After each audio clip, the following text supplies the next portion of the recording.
반갑습니다. 경매 채널 김도현입니다. 자, 이번 사건은 부산광역시 해운대구에 있는 중동 해운대 힐스테이트 위브 물건입니다. 자, 사건 내용 한번 보겠습니다.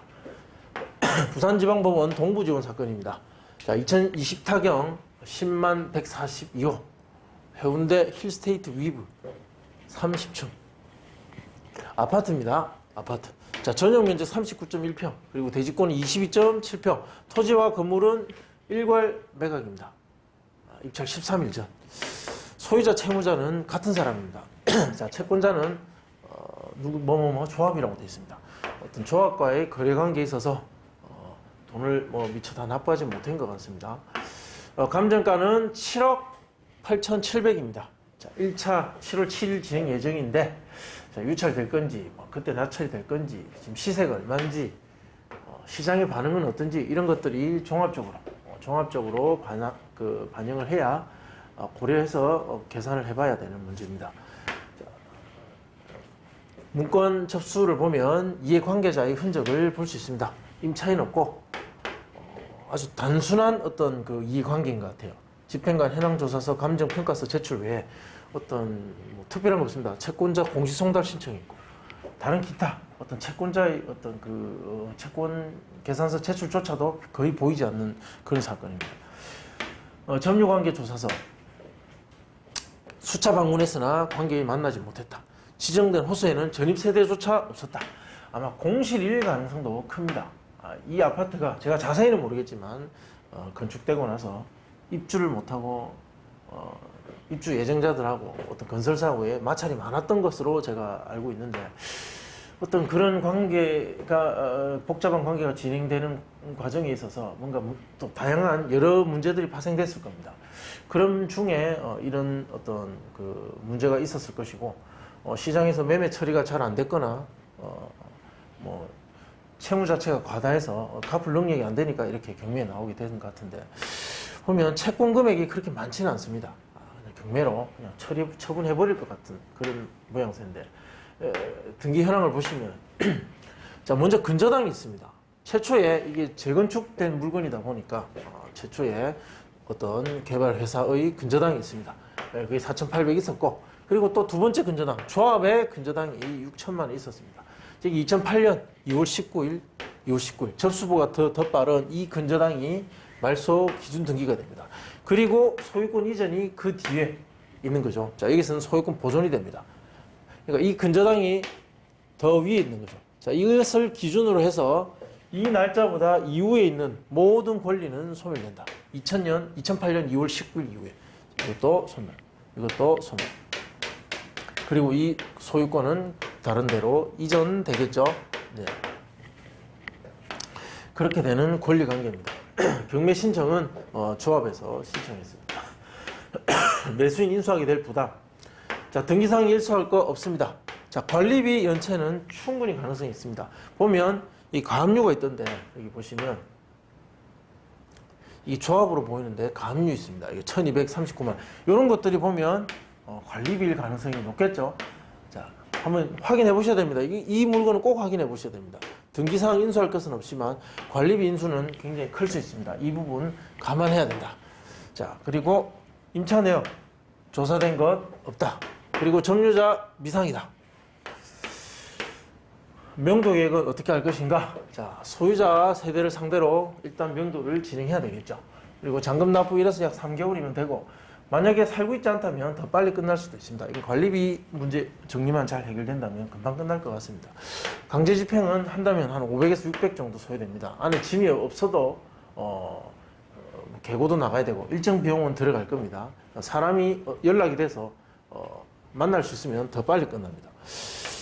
자, 이사합의, 명도 비용을 주고 합의할 것을 권장합니다. 짐이 없다고 해서 명도 비용이 안 들어가는 것이 아닙니다. 문제는 어떤 관리비 정산 문제가 굉장히 크기 때문에, 아까 제가 위에도 말씀드렸다시피 관리비가 명도와 어떤 그 입찰가에도 큰 영향을 미칠 수도 있다라는 것이 이 사건에 꼭 반드시 반영될 수밖에 없습니다.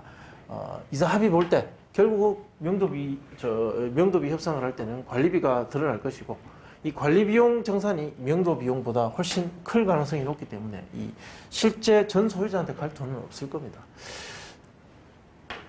오히려 명도할 때 더 복잡하고 시간이 더 오래 걸릴 수도 있습니다. 경우에 따라서는. 명도 소송 가능성은 희박합니다. 시장에 나와 있는 동평행대 해운대 힐스테이트 위브 호가입니다. 자, 이런 물건들은 위치를 봤을 때도 바로 아시겠지만 조망권이 있느냐, 층수가 어떻게 되느냐, 높이가 어떻게 되느냐에 따라서 호가는 굉장히 다르고 실제 거래 가능한 금액도 달라집니다. 또 방향이 어느 방향을 보고 있느냐도 가격에 영향을 미칠 수 있습니다. 그래서 이렇게 봤을 때 이 물건이 어디에 위치한 물건인지는 정확하게 알 수 없습니다. 다만 짐작해 본 건데 여기 보시면 삼면 유리 개방관 있는 집, 뭐 북동, 7억 호가, 중층 요 물건이 같은 라인에 있는 같은 동, 101동입니다. 같은 라인에 있는 물건이 아닌가 추정할 수 있습니다. 자, 층이 좀 더 높기 때문에 7억은 조금 넘지 않겠나 보는데 실거래가 보시면 7억 6천, 7억 4천, 14층, 24층입니다. 그리고 작년에 보면 2층, 아주 저층은 6억대도 있습니다. 그리고 6억 2,500. 그리고 11월 달에 거래가 집중됐습니다. 조정구역 해제되고 거래가 좀 된 것 같은데 그때 뭐 최고 8억 4천도 가고 8억 5천도 가고 일단 7억 정도 작년 마지막 거래입니다. 그리고 7억을 중간으로 해서 고층과 저층이 나뉘지 않겠나 봅니다. 자, 이 감정은 어찌 보면 적정한 감정이라고 저는 보고 실제 거래가 가능한 이 정도의 고층 아파트가 이 방향의 방향 물건이 거래가 가능한 금액은 저는 7억 8천에서 작게는 7억 4천 요 사이 범위가 되지 않을까라고 봅니다. 자, 인근 낙찰 사례 중에 보면 이 물건도 하나 있습니다. 그리고 비슷한 가격대도 있고. 자, 그래서 제가 한번 분석해 보면 자, 2020년 2월 20일 인근에 롯데캐슬마린 아파트가 있었습니다. 그리고 1월 9일 날 힐스테이트 위브도 있었습니다. 그때 이 물건이 25.7평과 70.5평입니다. 그들의 어떤 시장에서의 작용이 지금 이 물건에 그대로 적용하기에는 좀 부적합한 물건들입니다. 사실 이 데이터를 가지고 현재 이 평수 힐스테이트 위브의 이 평수 물건을 예측한다는 것이 조금은 부적합하고 정확한 자료는 아니라는 것을 말씀드립니다. 그래서 더 많은 자료와 좀 더 정밀한 분석을 해야 정확한 어떤 낙찰가 범위를 계산할 수 있는데 지금 이 물건에 이 사용된 데이터들은 아주 적중률이 높은 정확한 자료는 아니다라는 것을 인지하시고 그렇지만 지금 이렇게 수업을 하는 이유는 이러한 방법으로 분석해서 이렇게 대입한다라는 것을 보여드리기 위함이기 때문에 이 두 가지 자료로 진행하겠습니다. 자, 이 둘 다 2차에 낙찰됐습니다. 이거 오타입니다. 2차. 그리고 45대 1이었고 3대 1이었다. 평수가 굉장히 큰 평수의 아파트이기 때문에 실제 실거주할 수 있는 사람 정도가 아니면 쉽게 입찰할 수 없는 물건입니다. 따라서 3대 1이었고, 자, 쉽게 손을 댈 수 있고 실거주자가 많은 전용 면적 25평대 물건은 무려 45명이나 들어왔습니다. 그러니까 아주 인기 있는 지역이고 평수가 일반 중산층이 손을 댈 수 있는 정도의 범위 안에만 들어온다면 굉장히 높은 경쟁률을 기록할 수도 있다. 다만 평수가 좀 커지면 이렇게 실사용자가 아니면 쉽게 들어갈 수 없다. 이제 이런 지역이다라는 것은 짐작하실 수 있습니다. 감정가가 1할 때 자, 거래 가능 금액은 이랬고 그때 납찰가는 이렇게 기록이 되었다. 자, 96, 93. 다시 말씀드리지만 이 데이터가 지금 이 물건에 우리 분석하고자 하는 물건에 딱 적당한 데이터는 아니라는 것입니다. 자, 이러한 방식으로 분석한다는 것을 보시기 바랍니다. 자, 해운대 힐스테이트 위브 하한가 7억 4천을 이 가중 평균을 구해보니까 대략 한 94%인데 자, 여기 적용하면 7억 1천 정도 나옵니다. 자, 그리고 상한가 7억 8천을 적용하면 7억 4천 923만 원. 그러니까 한번 유찰되었다가 감정가에서 조금 낮은 금액, 어느 정도 금액에서 낙찰될 가능성이 높다. 자, 이렇게 정리될 수 있습니다. 자, 정리하면 자, 7억 1,500과 7억 4,900. 이 범위가 굉장히 넓습니다. 한 3천 가까이 차이 나는데 그 이유는 정확하게 이 물건이 어느 정도 금액에 거래될 것이라는 걸 예측하는 건 어렵습니다. 거래 사례가 그렇게 많지 않고 또 호가도 너무 다양하고 방향에 따라 다르고 사고자 하는 사람의 어떤 그 매수 심리가 어느 정도이냐에 따라서 많이 달라질 수 있는 물건이기 때문에 좀 범위가 넓습니다.